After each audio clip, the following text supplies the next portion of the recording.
తెలుగు చిత్ర పరిశ్రమలో ఆ దర్శకుడికి ఒక ప్రత్యేకమైనటువంటి స్థానం ఉంది. ఇద్దరి ప్రముఖ హీరోలతో ఆయన చిత్రాలు కూడా చేశారు. అయితే ఈ మధ్యకాలంలో ఆయన వివాదాలకు కేంద్ర బిందువుగా మారుతూ ఉన్నారు. తన భార్యను బాధ పెడుతూ ఒక తమిళ నటితో ఆ దర్శకుడు ఇప్పుడు వివాహేతర సంబంధం పెట్టుకున్నాడు అనేటువంటి వార్త సోషల్ మీడియాలో చక్కర్లు కొడుతున్న నేపథ్యంలో ఇంతకీ ఆ దర్శకుడు ఎవరు, ఆయన చేసినటువంటి ఆ తప్పిదం ఏంటనేది మనం తెలుసుకునేటువంటి ప్రయత్నం చేద్దాం. ప్రస్తుతం మనతో పాటు ఉన్నారు ప్రముఖ సినీ విశ్లేషకులు, ప్రముఖ సీనియర్ జర్నలిస్ట్ యజ్ఞమూర్తి గారు. వారితో మాట్లాడు. సార్ నమస్తే. సార్ నమస్తే కృష్ణ. సార్ ఇంతకీ ఆ దర్శకుడు ఎవరు, ఆయన చేసినటువంటి ఆ గలీజ్ పని ఏంటి అంటే ఏం చెప్తారు? కొన్నాళ్ల క్రితం అంటే మన తెలుగు సినిమాలో అసలు మల్టీ స్టారర్స్ రావట్లేదు అని అందరూ కూడా ఒకంత అసంతృప్తిగా ఉంటున్న కాలంలో అంటే మనం చూసాం. ఒకప్పుడు ఎన్టీఆర్ ఏఎన్ఆర్, ఎన్టీఆర్ కృష్ణ, ఏఎన్ఆర్ కృష్ణ, అలాగే కృష్ణ శోభన్ బాబు, కృష్ణ కృష్ణరాజు, ఈవెన్ కృష్ణ చిరంజీవి, కృష్ణరాజు చిరంజీవి, ఈ కాంబినేషన్లో సినిమాలు వచ్చాయి. ఒక రకంగా చెప్పాలంటే ఆ టైంలో మల్టీ స్టారర్స్ అనేవి ఒక స్వర్ణయుగం అన్నమాట. సో ఆడియన్స్ కూడా అటు ఆయన అభిమానులు ఇటు ఈయన అభిమానులు ఇద్దరు కూడా వచ్చి సినిమాలు చూసి ఆనందించేవాళ్ళు. ఆ తర్వాత అసలు మల్టీ స్టారర్స్ అనేవి లేకుండా పోయాయి. మహాసంగ్రామం అని ఒక సినిమా వచ్చింది కృష్ణ శోభన్ బాబు, దాని తర్వాత తగ్గిపోయాయి అనుకోవాలి. ఎందుకంటే ఆ సినిమాలో శోభన్ బాబు పాత్ర జయసుధ పాత్రను హింసిస్తుంది. వాళ్ళిద్దరు జంట ఆ సినిమాలో. కానీ తనని ప్రేమించిన యువతినే తను చిత్రహింసలో గురి చేస్తాడు పోలీస్ ఇన్స్పెక్టర్గా. దాంతో శోభన్ బాబు ఫ్యాన్స్ హర్ట్ అయిపోయారు, మహిళా అభిమానులు. ఆ రోజుల్లో ఫ్యాన్ మెయిల్స్ ఉండే, అంటే ఉత్తరాలు రాశారు, విపరీతమైన సంఖ్యలో ఉత్తరాలు రాశారు. మిమ్మల్ని మేము అలాంటి క్యారెక్టర్లో చూడలేకపోయాం, మీరు జయసుధని అలా హింస పెట్టడం ఏంటి, తప్పు కదా, అసలు మీరు అట్లా ఎలా ఒప్పుకున్నారు ఆ పాత్ర చేయడానికి అని చెప్పి ఆయనకి అనేక మంది ఉత్తరాలు రాయడంతో ఆయన రియలైజ్ అయ్యి ఇక నేను మల్టీ స్టార్ చేయనని స్టేట్మెంట్ ఇచ్చారు డైరెక్ట్గానే.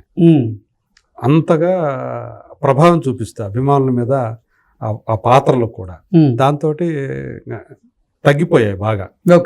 దాదాపు ఇద్దరు సమానమైనటువంటి ఇమేజ్ కలిగినటువంటి హీరోలు కలిసి పనిచేయడం అనేది ఆ తర్వాత కాలంలో లేకుండా పోయింది. మళ్ళీ చాలా కాలం తర్వాత ఈవెన్ 2 జనరేషన్కి సంబంధించినటువంటి హీరోలు అయినప్పటికీ కూడా ఇద్దరు స్టార్లే. అలాంటి ఇద్దరు స్టార్లతోటి ఆ డైరెక్టర్ ఒక సినిమా తీశాడు. ఒక స్టార్ ప్రొడ్యూసరే ఆ సినిమాని ప్రొడ్యూస్ చేశాడు. మంచి అంటే ఫ్యామిలీ ఎంటర్టైనర్గా వచ్చి ఇద్దరు హీరోలు కూడా అన్నదమ్ములుగా చేశారు. పెద్ద విజయం సాధించింది. అదే డైరెక్టర్ ఒక వారసుడిని కూడా పరిచయం చేశాడు తన డైరెక్షన్లో. అలాంటి డైరెక్టర్ రీసెంట్గా తను చేసినటువంటి ఒక సినిమాలో అందులో ఒక క్యారెక్టర్ చేసినటువంటి ఒక తమిళ నటి, చాలా యంగ్ యాక్ట్రెస్ ఆమె. ఆమెతోటి ఒక వివాహేతర బంధం పెట్టుకున్నాడు అంటూ ఇవాళ పొద్దున్నే నాతో పాటు మరి కొంతమంది ఫిలిం జర్నలిస్ట్కి, తెలుగు ఫిలిం జర్నలిస్టులకి ఒక అన్నోన్ నెంబర్ నుంచి వాట్సాప్లో మెసేజ్ వచ్చింది. అందులో ఆ డైరెక్టర్ పేరు, ఆ నటి పేరు కూడా అందులో ప్రస్తావించారు. కానీ మనం వాళ్ళ పేరు డైరెక్ట్గా చెప్పట్లేదు. కానీ నాకు ఆ దర్శకుడి గురించి కొంత తెలుసు. నిజంగా ఆ వార్తల్లో వాస్తవం ఉందా? ఆ దర్శకుడు నిజంగా తమిళ నటితో వివాహేతర సంబంధం పెట్టుకున్నాడా? ఇప్పుడు భార్యను ఇబ్బందులకు గురి చేస్తున్నాడా అంటే ఏం చెప్తారు? ఇప్పుడు అదే చాలా మందికి ఆశ్చర్యాన్ని కలిగిస్తుంది. ఎందుకంటే కొన్నేళ్ల క్రితం ఆ దర్శకుడు ఆయన భార్య అనారోగ్యానికి గురయ్యారు. అప్పుడు మనాడు బాగా డిస్టర్బ్ అయిపోయాడు.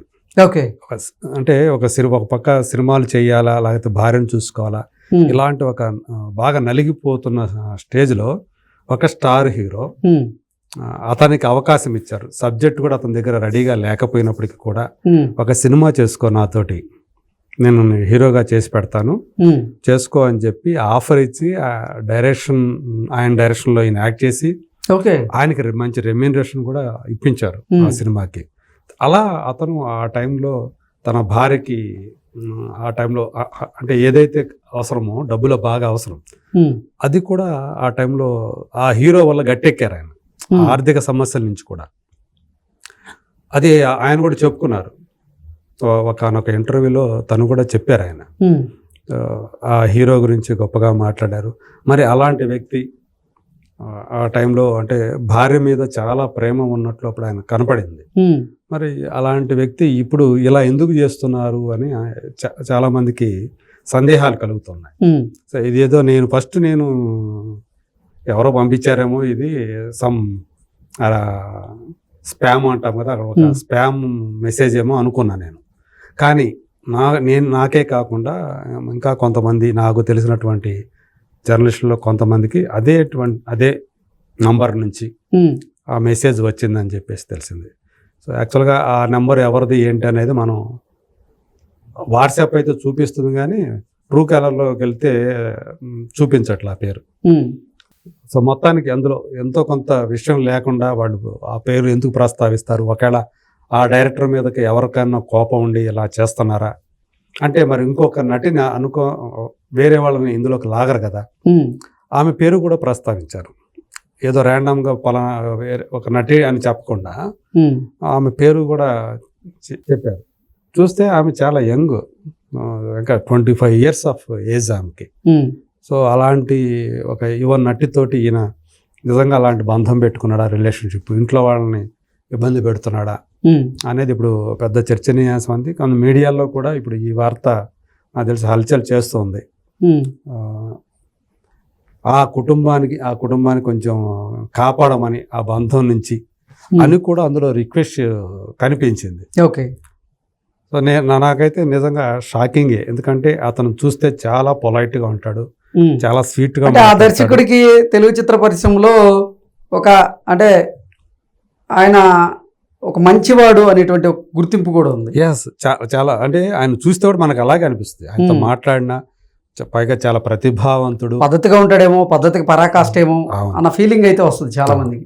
మొదట్లో తను తీసినవి అన్నీ కూడా ఎక్కువగా ఫ్యామిలీ ఓరియంటెడ్, కుటుంబ నేపథ్యం కలిగినటువంటి కొన్ని సినిమాలే తీశారు. కాకపోతే లాస్ట్ ఫిల్మ్ ఏదైతే ఉందో అది కొంచెం వైలెంట్ ఫిల్మ్ తీసింది. సో ఈయన అసలు ఈ డైరెక్టర్ నుంచి ఇలాంటి సినిమానా, ఎందుకంటే అది ట్రైలర్ వచ్చినప్పుడే ఈయన ఇంత వైలెంట్ ఫిల్మా, ఇప్పుడు దాకా అతను తీసినట్లు అసలు ఈ వైలెన్సే లేదు కదా, ఇంత వైలెంట్ ఫిల్మ్ తీసాడేంటి అనుకున్నారు. సినిమా వచ్చిన తర్వాత ట్రైలర్లో చూపించడానికంటే ఎక్కువ కనపడింది, ఎందుకంటే ఇంకా ఎక్కువ ఉంటుంది కదా, సీన్లు ఎక్కువగా ఉంటాయి కదా. అందరూ కూడా నిజంగా ఆశ్చర్యపోయారు. బట్ అది ఆడలేదు, అది వేరే విషయం. ఆ సినిమాలో కొంతమంది మనకు బాగా పాపులర్ సెలబ్రిటీలు చాలామంది నటించారు. అందులో బాగా ఫెమిలియర్ ఫేస్లు. ఒక కొత్త హీరో అందులో యాక్ట్ చేశాడు. సో కానీ అది బాక్స్ ఆఫీస్ దగ్గర ఆడలేదు.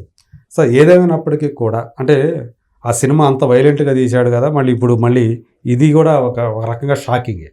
ఆ సినిమా ఒక షాకింగ్ ఎక్స్పీరియన్స్ అయితే ఆడియన్స్కి. ఇప్పుడు అతని పర్సనల్ లైఫ్లో ఏదైతే మనకు వినిపిస్తుందో అది కూడా ఒక షాకింగ్ న్యూస్ కిందే చెప్పాలి. మీరు అన్నట్టు చాలా పద్ధతిగా ఉంటాడు, చాలా మృదువుగా మాట్లాడతాడు. ఆయనతో ఎవరైనా సరే కూర్చుంటే మాట్లాడుతూ ఉంటే అసలు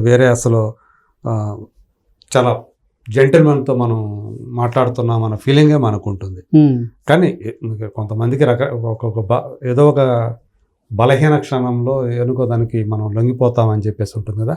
అలా ఒకవేళ ఏదైనా ఒక బలహీన క్షణంలో అతను అలాంటి ఆకర్షణకు లొంగిపోయాడా, ఎటు నుంచి ఆ ప్రపోజల్ వచ్చిందో మనకు తెలియకపోయినా, బట్ అది కరెక్ట్ కాదు కదా. తనను నమ్ముకొని ఒక ఫ్యామిలీ ఉంది కదా, ఆ ఫ్యామిలీకి అన్యాయం చేయటం అంతవరకు కరెక్టు అని ఇప్పుడు కొంతమంది ప్రశ్నిస్తూ ఉన్నారు. మరి ఆ దర్శకుడు మరి దీని నుంచి, ఈ వివాదం నుంచి బయటపడతారు. అది నిజమో కాదా అనేది కూడా ఇప్పటికీ మనకు తెలియదు. మనకు వచ్చిన మెసేజ్ ఏదైతే ఉందో అది రాంగ్ కావాలని నేనైతే ఆశిస్తూ ఉన్నాను. ఎందుకంటే నాకు ఆ దర్శకుడి గురించి ఎంతో కొంత తెలుసు కాబట్టి అలా చేయకపోతే సంతోషిస్తాను.